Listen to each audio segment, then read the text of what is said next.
پیر بھی ایسے کو بناؤ جو پیر کہنے کے لائق ہو. ایسا نہ ہو کہ میرا دامن پکڑ لو نماز معاف.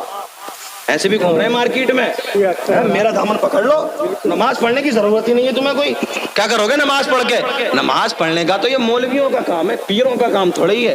اسی لیے بنتی نہ مولوی کی فقیر کی کبھی بنی نہ آج تک. ہمیں بتا دو کتنا بڑا فقیر ہے سٹا لگانے والا, چلم پینے والا کبھی اللہ کا ولی نہیں ہو سکتا. نشہ کرنے والا کبھی اللہ کا ولی نہیں ہو سکتا. یہ سٹا لگانے والے, یہ اپنے سگریٹ میں نشہ بھرنے کے بعد میں پینے والے اللہ کے ولی نہیں ہو سکتے.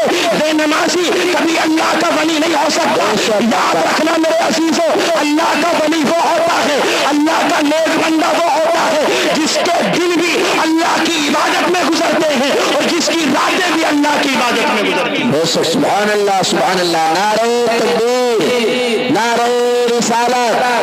جشن غوث الورا حضرت علامہ مولانا انور رضا صاحب دولا, ماشاء اللہ ماشاء اللہ, جس کے دنوں رات اللہ کی عبادت میں گزرتے ہیں وہ ہوتا ہے اللہ کا ولی. یاد رکھنا ہمارا یہ ایمان ہے, ہمارا عقیدہ ہے کہ اللہ کے رسول بھی شفاعت فرمائیں گے قیامت کے دن. اور میرے عزیزو, یہ جو اللہ کے ولی ہیں, یہ اللہ کے جو ولی ہے نا, ان سے جو تم محبت کرتے ہو, یہ محبت کرنا, یہ پیار کرنا رائے گا نہیں جائے گا, بلکہ یہ محبت تمہیں قبر میں کام میں آئے گی, یہ محبت تمہیں حشر میں کام میں آئے گی. حدیث پاک کے اندر آتا ہے جو اللہ کے ولی ہیں, جو اللہ کے دوست ہیں, جو اللہ کے محبوبین بندے ہیں, وہ اپنے سے محبت کرنے والوں کی قیامت کے دن شفاعت فرمائیں گے. بے شک سبحان اللہ سبحان اللہ. سرکار آخری جملے سن لیں میرے, بس. سرکار غوث اعظم فرماتے ہیں, کیا فرماتے ہیں کہ میرا نام وہی لیتا ہے, مجھے وہی یاد کرتا ہے جس کو میں چاہتا ہوں. بے شک بے شک. میری مرضی کے بغیر مجھے کوئی یاد نہیں کرتا. بے شک. میری مرضی کے بغیر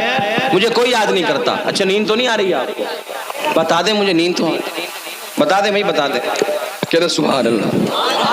بلند آواز سے بولے یا غوث المدد, بولے یا غوث اعظم, یا غوث اعظم, یا غوث اعظم. یا غوث اعظم. رکھنا میرے عزیزو, آپ کیا فرماتے ہیں؟ مجھے وہی یاد کرتا ہے, مجھے وہی پکارتا ہے کہ جس کو میں چاہتا ہوں, جس سے میں محبت کرتا ہوں. سرکار غوث اعظم فرماتے ہیں میرا مرید, میرا چاہنے والا, مجھ سے محبت کرنے والا دنیا کے کسی بھی خطے میں رہتا ہو, دنیا کے کسی بھی کونے میں رہتا ہو, اگر وہ پریشانی کے عالم میں ہے, اگر وہ مصیبت کے عالم میں ہے, اگر وہ مصیبت کے عالم میں مجھے پکارتا ہے تو میں اس کی مدد کرنے کے لیے وہی پہنچ جاتا. سبحان اللہ سبحان اللہ سبحان اللہ. یہ مقام ہے اللہ کے ولیوں کا, یہ مرتبہ ہے اللہ کے ولیوں کا.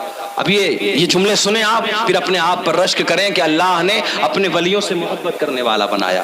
سرکار غوث اعظم محبوب سبحانی قطب ربانی حضور سیدنا شیخ عبد القادر جیلانی رضی اللہ تعالیٰ عنہ فرماتے ہیں مجھے ایک ایسی کتاب دی گئی ہے, میرے پاس میں ایک ایسی کتاب ہے جس کے اندر میرے چاہنے والوں کا, میرے مریدوں کا, قیامت تک جتنے بھی میرے چاہنے والے آئیں گے, جتنے بھی میرے مرید آئیں گے, قیامت تک جتنے بھی مجھ سے محبت کرنے والے آئیں گے, مجھ سے پیار کرنے والے آئیں گے, اس کتاب کے اندر میرے چاہنے والوں کا نام ہے, میرے مریدوں کا نام ہے, مجھ سے محبت کرنے والوں کا نام ہے.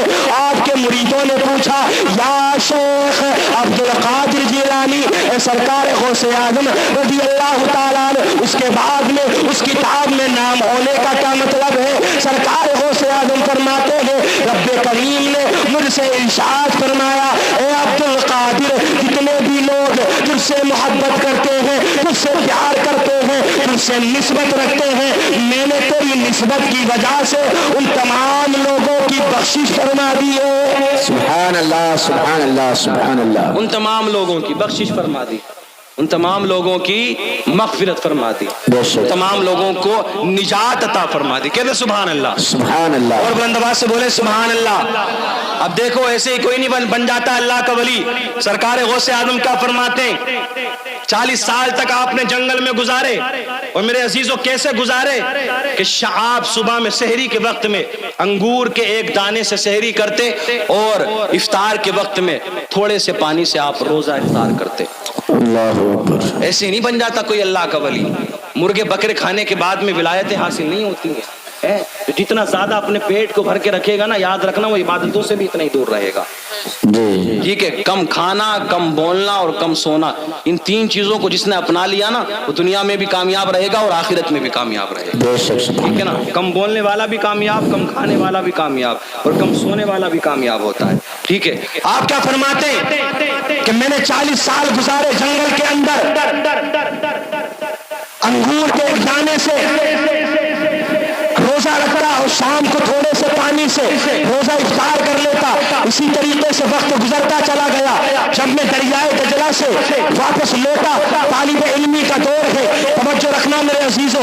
آپ کیا فرماتے ہیں بغداد کے اندر سرکار غوث اعظم رضی اللہ تعالیٰ عنہ تعلیم حاصل کر رہے ہیں. آپ فرماتے ہیں بھوک کی اتنی شدت ہے، بھوک کا یہ عالم ہے کہ میرا پیٹ میری پیٹھ سے لگ چکا ہے، میرا پیٹ میری پیٹھ سے لگ چکا ہے. توجہ رکھنا، آج بھی تم اپنا پیر بناتے ہو، یاد رکھنا اب تو پیروں کی بھی کیٹیگری الگ ہے. اب تو مالداروں کا پیر الگ ہے، غریبوں کا پیر الگ ہے. مالداروں کے پیر الگ بن چکے ہیں، غریبوں کے پیر الگ بن چکے ہیں. اور یاد رکھو جن کا دنیا میں کوئی ٹھکانا نہیں، یاد رکھنا جن کا دین سے کوئی واسطہ نہیں، جن کا نماز سے کوئی واسطہ نہیں، جن کا روزوں سے کوئی واسطہ نہیں ہے، جن کا دین سے کوئی تعلق نہیں ہے، وہ قیامت کے دن بھی تمہارے کوئی کام میں آنے والے نہیں. بے شک بے شک بے شک ہمارے کوئی کام میں آنے والے نہیں. اپنا ہاتھ بھی ایسے کہ ہاتھ میں دو کہ جو شریعت کا پابند ہو.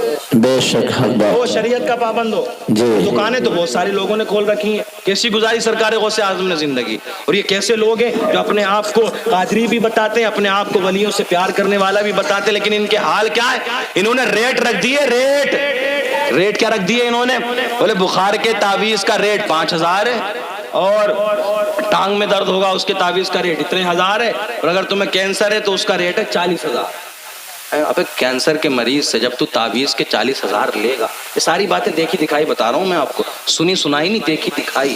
ٹھیک ہے نا، سب کچھ. میں کسی کی بھی باتوں پہ ایک دم یقین نہیں کرتا، لیکن جو دیکھ لیتا ہوں وہ بیان ضرور کر دیتا ہوں. 40000 کینسر کے مریض سے. اور یاد رکھ جب تو اس سے لے گا تو وہ ٹھیک ہوگا یا اور زیادہ بیمار ہو جائے گا، تکلیفوں میں آ جائے گا اور زیادہ. اچھا ہماری عوام بھی بڑی بھولی ہے. کتنی بھولی عوام ہماری. ایسی لوگوں کے پاس زیادہ جاتی ہے ہماری عوام جو ان کی لوٹ کھسوٹ کرتے ہیں ان کے ساتھ میں. اور یاد رکھو جب 5000 تمہاری جیب سے جاؤ گے تو تم تو یہی کہو گے ہاں مجھے فائدہ مل رہا ہے وہاں سے. اگر مسجد کا امام یا کوئی گاؤں کا بیچارہ سیدھا سادہ مولوی عالم بعمل اگر کوئی تعویذ فری میں بنا کر دے دے، فری میں پیسے نہ لے، تو لوگ کہتے ہیں بولے ان سے تو کچھ آتا ہی نہ، حافظ جی سے ان سے تو کچھ آتا ہی نہ. اگر وہی حافظ جی تم سے 5000 لے لیتے تم کہتے ہیں ان سے بڑھیا کسی سے نہیں آتا. یہ بڑھیا تعویذ بنا کے دیتے ہیں اور کچھ نہ لکھتے، بس ایسے ہی چٹانے سے لائنیں سے کاٹ دیتے ہو اور ایسی پڑیا باندھ کے دے دیتے. تمہیں 5000 لیتے تم سے، جب 5000 کا نسخہ جاتا نا جیب میں سے تو تمہیں وہی فائدہ کرتا، ہر بیماری میں فائدہ کرتا تمہیں وہ. یاد رکھنا بچوں ایسوں سے اپنی نسبت سرکار غوث اعظم سے اللہ کے ولیوں سے جوڑ لو. بے شک سبحان اللہ. اللہ کے ایسے ولیوں سے جوڑو کہ جن کے دنوں رات رب کو سجدہ کرتے گزرے. سرکار غوث اعظم فرماتے ہیں بھوک کا یہ عالم ہے کہ میرا پیٹ میری پیٹھ سے لگ چکا ہے.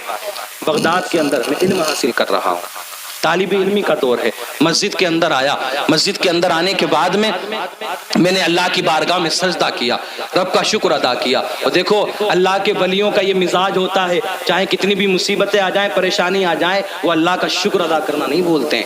کہتے ہیں سبحان اللہ سبحان اللہ سبحان اللہ. شکر ادا کرنا نہیں بھولتے ہیں. نعرہ تکبیر، نعرہ تکبیر، نعرہ رسالت، نعرہ رسالت. حضرت علامہ مولانا مفتی افضل احمد صاحب قبلہ. ماشاء اللہ سبحان اللہ سبحان اللہ ماشاء اللہ سبحان اللہ. ممبر کی رونق میں اور اضافہ ہوا ہے. آپ حضرات میرے بعد میں حضرت کا خطاب سنیں گے. جب تک میں حاضر ہوں آپ حضرت کے چہرے کا دیدار کرتے رہیں اور بس تھوڑی سی دیر اور سماعت کر لیں. کہتے ہیں سبحان اللہ. اور میں سے بولے یا رسول اللہ. سرکار غوث اعظم رضی اللہ تعالیٰ عنہ کی کیا شان ہے، آپ کا کیا مقام ہے. 11ویں منانے والوں، 11ویں میں کھانا پکا کر کے غریبوں کو کھلانے والوں، سرکار غوث اعظم رضی اللہ تعالیٰ عنہ کی سنت ادا کرنے والوں، یاد رکھنا یہ تمہارا پیسے خرچ کرنا، 11ویں کے موقع پر تمہارا پیسے لٹانا، سرکار غوث غوث اعظم کے نام سے لنگروں کو تقسیم کرنا بیکار نہیں جائے گا، بلکہ اللہ اس کا اجر تمہیں دنیا میں بھی عطا فرمائے گا اور آخرت میں بھی عطا فرمائے گا۔ سرکار غوث اعظم فرماتے ہیں بغداد کے اندر طالب علمی کا دور ہے، میں علم حاصل کر رہا ہوں، مسجد کے اندر جب میں آیا میں نے اللہ کی بارگاہ میں سجدہ شکر ادا کیا۔ یہ ولیوں کی پہچان ہوتی ہے، کتنی بھی مصیبتیں آ جائیں، کتنی بھی پریشانی آ جائے، لیکن وہ اللہ کا شکر ادا کرنا نہیں بھولتے۔ سبحان اللہ سبحان اللہ سبحان اللہ، شکر ادا کرنا نہیں بھولتے۔ اور یاد رکھنا حدیث پاک ہے، آقا فرماتے ہیں اول من يدعى الى الجنة يوم القيامة الذين يحمدون الله في البأساء والضراء۔ آقا فرماتے ہیں قیامت کے دن سب سے پہلے جنت کی طرف اس انسان کو بلایا جائے گا، اللہ کے اس بندے کو بلایا جائے گا جو خوشی میں اور غم میں اللہ کی حمد بیان کرتا ہے۔ سبحان اللہ سبحان اللہ سبحان مصیبتیں آ اللہ۔ جائیں، کتنی بھی پریشانیاں آ جائیں، لیکن ہر حالت میں اللہ کا شکر ادا کرتے رہو، یہی ولیوں کی تعلیمات ہے۔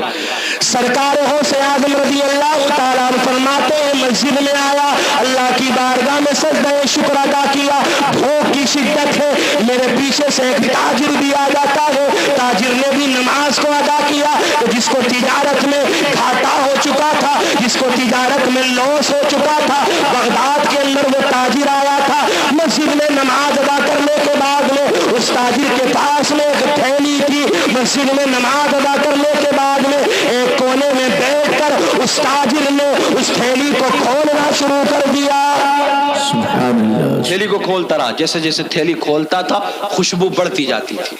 11ویں مناتے ہو نا آپ بھی، دیکھو کہاں سے یہ ہمیں سبق ملا ہے، ٹھیک ہے، اور اس کا معاملہ کیا ہے میرے عزیزو، اس کا اجر کیا ملنے والا ہے۔ یاد رکھنا جب بھی کوئی غریب، کوئی سائل، کوئی فقیر آ جایا کرے نا دروازے پر، تو کبھی بھی اس کو خالی نہ لوٹایا کرو، بلکہ کچھ نہ کچھ دے دیا کرو، ٹھیک ہے نا۔ یہ بھی سرکار غوث اعظم کی سنت ہے، اور سب سے بڑی بات یہ ہے کہ یہ اللہ کے حبیب صلی اللہ علیہ وسلم کی سنت ہے، ٹھیک ہے نا۔ آپ فرماتے اس تاجر نے تھیلی کو کھولنا شروع کیا، کھولتا رہا، خوشبو بڑھتی رہی، خوشبو بڑھتی رہی، خوشبو بڑھتی رہی۔ بھوک کی شدت مجھے بھی بہت زیادہ تھی، وہ تاجر بھی بھوکا تھا، لیکن ابھی اس نے کھانا شروع نہیں کیا، جیسے ہی اس کی نظر مجھ پہ پڑی نا، میرا طالب علمی کا دور تھا، اس تاجر نے مجھے اپنے قریب بلا لیا، بولے بیٹا ادھر آ جاؤ پاس میں۔ اور ایک بات اور میں آپ کو بتاؤں، جب بھوک لگتی ہو اور کوئی کھانے کے لیے بلا لے تو یہ سنت ہے، منع نہ کرو، بلکہ کھانے کے لیے بیٹھ جاؤ، کھانے کے لیے بیٹھ جاؤ، وہاں زیادہ تکلف کی ضرورت نہیں ہے۔ یاد رکھنا جب سرکار غوث اعظم قریب آئے نا تو آپ فرماتے ہیں میں نے کیا دیکھا، اس تھیلی کے اندر کباب تھے، گوشت کے، کیا تھا؟ سبحان اللہ۔ گوشت کے کباب، گوشت کے کباب تھے۔ تاجر نے مجھ سے پوچھا بچے بتاؤ کیا کرتے ہو؟ سرکار غوث اعظم فرماتے ہیں میں نے فرمایا کہ میں علم دین حاصل کر رہا ہوں، بغداد کے اندر علم حاصل کر رہا ہوں۔ تو وہ تاجر بڑا خوش ہوا، اس نے کہا کہ چلو اچھی بات ہے، میری طالب علم سے ملاقات ہو گئی اور میرا ایک مسئلہ بھی تھا، وہ مسئلہ بھی حل ہو جائے گا اور ہم دونوں مل کر ساتھ میں کھانا بھی کھا لیں گے، دونوں معاملات ہو جائیں گے۔ اب توجہ رکھنا میرے عزیزو، سرکار غوث اعظم رضی اللہ تعالیٰ عنہ اس تاجر کے قریب جاتے ہیں، وہ تاجر عرض کرتا ہے بچے بتاؤ کیا کرتے ہو؟ سرکار غوث اعظم نے ارشاد فرمایا میں علم دین حاصل کر رہا ہوں، دین کا علم حاصل کر رہا ہوں۔ وہ تاجر سوال کرتا ہے بچے کھانا بعد میں کھائیں گے، لیکن پہلے میرا ایک مسئلہ حل کر دو، میرا ایک مسئلہ ہے اس کو حل کر دو۔ سرکار غوث اعظم فرماتے ہیں بتاؤ تمہارا کیا مسئلہ ہے، تمہارا کیا معاملہ ہے؟ اس تاجر نے کہا کہ میں جیلان کا رہنے والا ہوں۔ اب جیلان کون سی جگہ ہے کہ جو میرے غوث اعظم کا آبائی وطن ہے، سرکار غوث اعظم کی پیدائش کی جگہ ہے، اسی لیے آپ کو کہا جاتا ہے عبد القادر جیلانی، جیلان کے رہنے والے۔ سرکار غوث اعظم نے جب اس تاجر سے سنا کہ جیلان سے آیا ہے تو آپ خوش ہو جاتے ہیں۔ آپ نے فرمایا بتاؤ سوال کیا ہے؟ وہ تاجر عرض کرتا ہے اے بچے میں جیلان سے آیا ہوں، جیلان کے اندر ایک عورت ہے جس کا نام ہے ام الخیر فاطمہ۔ سبحان اللہ سبحان اللہ سبحان اللہ. خیر بڑی نیک عورت، بڑی پارسا عورت ہے، بڑی صالحہ عورت ہے، بڑی نمازی عورت ہے، نماز پنجگانہ ادا کرنے والی عورت ہے، آج تک اس کو کسی نے نہیں دیکھا. سرکار غوث اعظم فرماتے ہیں بتاؤ پھر آگے کا کیا معاملہ ہے، مسئلہ کیا پوچھنا چاہتے ہو؟ اس تاجر نے کہا بچے جب میں جیلان سے چلا تھا نا تو اس عورت نے میرے پاس میں چند اشرفیاں پہنچائی تھی. جب اس کو پتا چلا کہ میں تجارت کی غرض سے بغداد جا رہا ہوں، اس نے کچھ اشرفیاں مجھے دی اور اس نے کہا تھا کہ میرا بیٹا عبد القادر بغداد کے اندر علم دین حاصل کر رہا ہے، بغداد کے اندر علم حاصل کر رہا ہے، تم بغداد جا رہے ہو، یہ چند اشرفیاں ہیں، یہ چند سکے ہیں، میرے بیٹے عبد القادر تک پہنچا دینا. اللہ اکبر کبیرہ. توجہ رکھنا میرے عزیزو. سرکار غوث اعظم فرماتے ہیں بتاؤ تمہارا مسئلہ کیا ہے؟ وہ تاجر کہتا ہے بیٹے میں بغداد کے اندر تو آیا، تجارت کی غرض سے آیا تھا، لیکن میرے کاروبار میں نقصان ہو گیا، میرے کاروبار میں لوس ہو گیا، میرے بزنس میں لوس ہو گیا، مجھے کوئی فائدہ نہیں ہوا، سارے پیسے ختم ہو گئے، ساری رقم ختم ہو گئی. سرکار غوث اعظم فرماتے آگے بتاؤ آگے معاملہ کیا ہے؟ وہ تاجر کہتا ہے معاملہ یہ ہے جو اشرفیاں ام الخیر فاطمہ نے مجھے دی تھی اپنے بیٹے عبد القادر کو دینے کے لیے، میں عبد القادر کو ڈھونڈتا رہا، عبد القادر کو تلاش کرتا رہا، لیکن مجھے کوئی بھی طالب علم عبد القادر نام کا نظر نہیں آیا، کوئی بھی جیلان کا عبد القادر مجھے نظر نہیں آیا. اور جب میرے بچے جب مجھے وقت زیادہ ہو گیا، پیسے ختم ہو چکے تھے، جو اشرفیاں ام الخیر فاطمہ نے مجھے دی تھی میں نے انہی اشرفیوں سے یہ کباب خرید لیے ہیں. بچے مسئلہ یہ ہے، مسئلہ یہ بتانا ہے، اب تو یہ بتا یہ میں نے کباب جو خریدے ہیں یہ ام الخیر فاطمہ نے اپنے بیٹے عبد القادر کے لیے جو سکے دیے تھے، جو اشرفیاں دی تھی، ان سکوں کے یہ کباب ہیں. اب مسئلہ یہ بتانا ہے، یہ بتا کہ یہ میرے لیے جائز ہے یا ناجائز ہے. میں اس کو کھا سکتا ہوں یا نہیں کھا سکتا ہوں؟ بغیر اجازت کے میں نے خرید لیے، بھوک کی شدت تھی، پیسے بھی ختم ہو چکے تھے. اتنا سننا تھا کہ سرکار غوث اعظم نے فرمایا آپ ارشاد فرماتے تاجر پریشان کیوں ہوتا ہے، کھانا شروع کر دے. سبحان اللہ سبحان اللہ. ابھی پہچان نہیں ہوئی ہے، پہچان نہیں ہوئی ہے.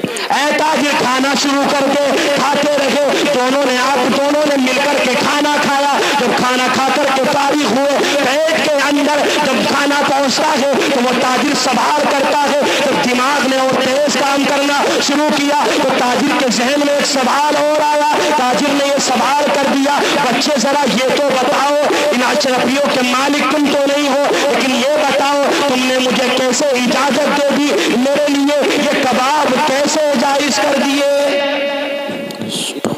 کیسے جائز کر دیے؟ منانے والوں اس جملے کو نوٹ کر لینا، یہ تو نے میرے لیے یہ کھانا جائز کیسے کر دیا؟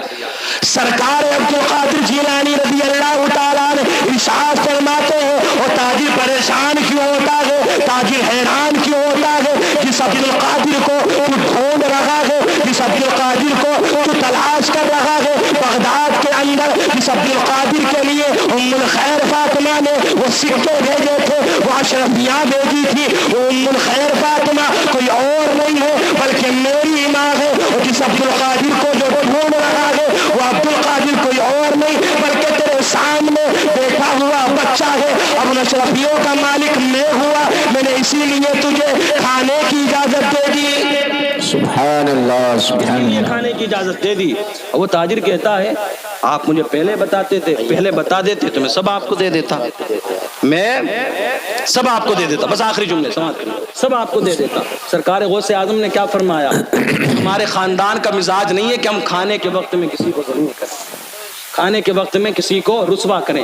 سرکار غوث اعظم فرماتے ہیں میں نے نیکیوں کے دفتر کو الٹ پلٹ کر کے دیکھا، الٹتا رہا پلٹتا رہا، نیکیوں کے دفتر کو دیکھتا رہا کہ کون سی نیکی کرنے کا کیا اجر ہے. سرکار غوث اعظم فرماتے ہیں میں نے ایک نیکی کا اجر سب سے بڑا پایا، اور وہ نیکی کیا ہے کہ کسی بھوکے کو کھانا کھلا دینا. یہ سب سے بڑی نیکی، بے شک سبحان اللہ سبحان کھانا کھلا اللہ. دینا سب سے بڑی نیکی ہے. جب بھی زندگی میں ایسا معاملہ پیش آئے، جب بھی زندگی میں ایسے واقعات پیش آ جائیں میرے عزیزوں، تو کبھی بھی پیچھے نہ ہٹنا، بلکہ ولیوں کی سنتوں پر عمل کرتے ہوئے، آقا کریم صلی اللہ تعالیٰ علیہ وسلم کے طریقوں پر عمل کرتے ہوئے، نبی کریم صلی اللہ تعالیٰ علیہ وسلم کے سنت کو اپناتے ہوئے آپ ان کاموں کو کریں. غریبوں کی مدد کرتے رہیں. اور یاد رکھنا میرے عزیزوں، آپ اگر اللہ کی مخلوق پر رحم کرو گے، مدد کرو گے، جس کو جو چاہیے وہ اس کو دے دو گے، تم اس کی کسی طرح سے ہیلپ کر دو گے، تو یاد رکھنا وہ کسی نے کہا ہے نا کہ کرو مہربانی تم اہل زمین پر خدا مہربان ہوگا. عرش بری پر نیک نیت کے ساتھ میں کام کرتے رہیں، ولیوں سے محبت